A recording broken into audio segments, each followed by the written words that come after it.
क्या आपने भी कभी सुना है लोकतंत्र के मंदिर में बैठा कोई राक्षस सरकार को मजा लेने की सलाह देता है। 2021 में कर्नाटक विधानसभा के के.आर. रमेश कुमार यही सलाह देते हुए नजर आए।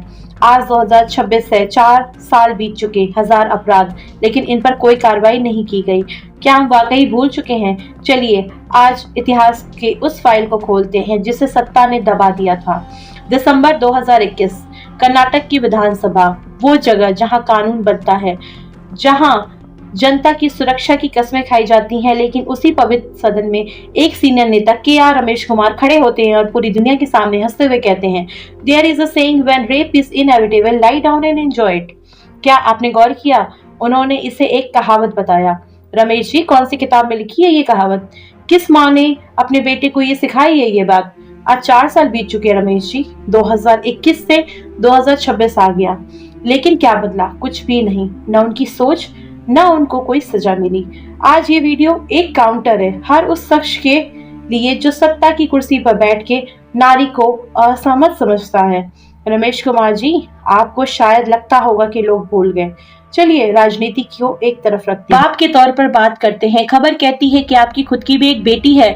जब विधानसभा में वो एंजॉय वाला जुमला आप बोल रहे थे, आपके साथ ही विधायक ठहाके लगा के हंस रहे थे। क्या वो पल आपको अपनी बेटी का चेहरा याद नहीं आया? क्या आप अपनी बेटी को भी यही सलाह देंगे कि खुदा न खास्ता उसके साथ भी ऐसा दुर्व्यवहार होता है तो वो लेट जाए और एंजॉय करे? बोलिए रमेश जी, चुप क्यों है? जब बात गैरों की बेटी की आती है तो आप उसे एक कहावत में बदल देते हैं, लेकिन जब बात खुद की बेटी पे आती है तो आप खून पे सवार हो जाते हैं। क्यों? आप उसे इनएविटेबल कह पाएंगे रमेश जी? बिल्कुल नहीं। एक बाप होकर ऐसी सोच रखना सिर्फ शर्मनाक नहीं बल्कि घिनौना है। 4 साल बीत चुके, लेकिन कानून की फाइलें आप जैसे रसूलदार लोगों के आगे बंद हो जाती है। ना कोई पार्टी की कार्रवाई होती है, ना कानून आपको सबक सिखाती है। लेकिन आज की जनता, आज का युवा और आज की नारी ये सब कुछ देख रहे हैं। कैसे आपने पहले अपने आप को तुलना की थी एक सर्वाइवर से। आपकी आदत बन चुकी है एक हीनियस क्राइम को कॉमेडी में बताना, बातों पे जुमला करना। और लोग पता है क्या कहेंगे? लोग कहेंगे बात तो पुरानी हो चुकी है। मैं कहती हूँ ये तब तक बात उठनी चाहिए जब तक ऐसे लोग सत्ता से घसीट के बाहर ना हो, क्योंकि जो व्यक्ति दुष्कर्म जैसे शब्दों का मजाक उड़ाता है वो कभी किसी महिला की सुरक्षा कर ही नहीं सकता है। और ये सदन में बोलते हुए खुद कुमार रमेश जी दिखेंगे, वो भी कर्नाटक की सदन है ये। When rape is inevitable, lie down and enjoy it. That's exactly the position into which you are.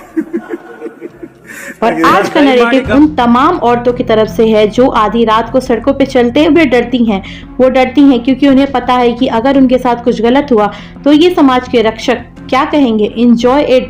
Ramesh Kumar ji, आपकी कुर्सी जनता की अमानत है, आपकी जहांगीर नहीं।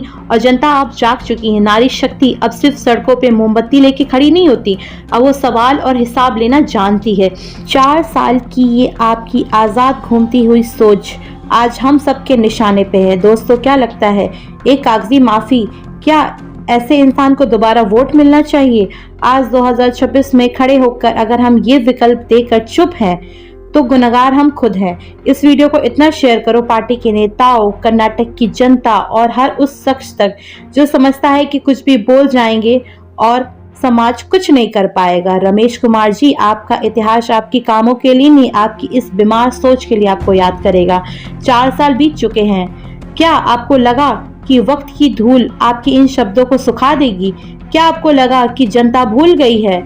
आज हम हिसाब करेंगे ना सिर्फ उन शब्दों का बल्कि उस चुप्पी का जो पिछले 4 सालों से ओढ़ रखी है आपने। आज ये वीडियो एक आईना है उन सली गली मानसिकताओं जो सत्ता की कुर्सी पर बैठ के हमारी माँ बहनों की इज्जतों का सौदा करते हैं और मजाक उड़ाते हैं। रमेश कुमार जी, आप कहाँ थे ये कहावत कहने के लिए? मैं आपसे पूछना चाहती हूँ, पिछले 4 सालों में जब कर्नाटक के अंदर 1000 कांड होते आए तब आपकी ये कहावत कहाँ थी? नेशनल क्राइम ब्यूरो के हिसाब से भारत में हर दिन 80 से ज्यादा दुष्कर्म रिपोर्ट होती है। पिछले 4 साल में देश में लाखों और सिर्फ कर्नाटक में 1000 महिलाओं की रूह को कुचल दिया गया।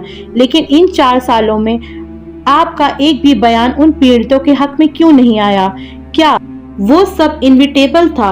क्या उन मासूमों को भी आपकी यही सलाह थी कि एंजॉय करो? सदन में जब आप ये बात बोल रहे थे तब आपके पीछे बैठे लोग ठहाके लगा के हंस रहे थे। वो ठहाके उन 1000 चीखों का अपमान थे जो थानों और अस्पतालों में दम तोड़ देती हैं। आपने माफी मांगी थी, हम जानते हैं। आपने कहा था if it hurts sentiment I apologise. इस अगर का क्या मतलब था? क्या आपको अब भी शक है कि दुष्कर्म जैसे शब्द को एंजॉय से जोड़ना गलत है? एक बात और जो चुभती है रमेश जी, सुना है कि आपकी भी एक बेटी है। एक पिता होने के नाते क्या आपने कभी उस महान कहावत को अपनी बेटी के सामने नहीं सुनाया? क्या आप अपनी बेटी की आंखों में आंखें डाल के ये बात कह सकते हैं कि सुरक्षा न मिलने पर संघर्ष मत करना, अपने आप को सरेंडर कर देना? नहीं, आप कभी नहीं कह पाएंगे क्योंकि आपकी अपनी बेटी का दर्द है।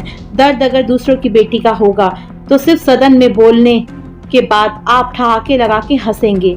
एक बाप होकर भी ऐसी बात करना राजनीति नहीं बल्कि आपके चरित्र का दिवालिया है। 4 साल हो गए, कानून ने आपको सजा नहीं दी, आपको पार्टी से बाहर नहीं निकाला, लेकिन क्या आपका ज़मीर आपको सजा नहीं देता?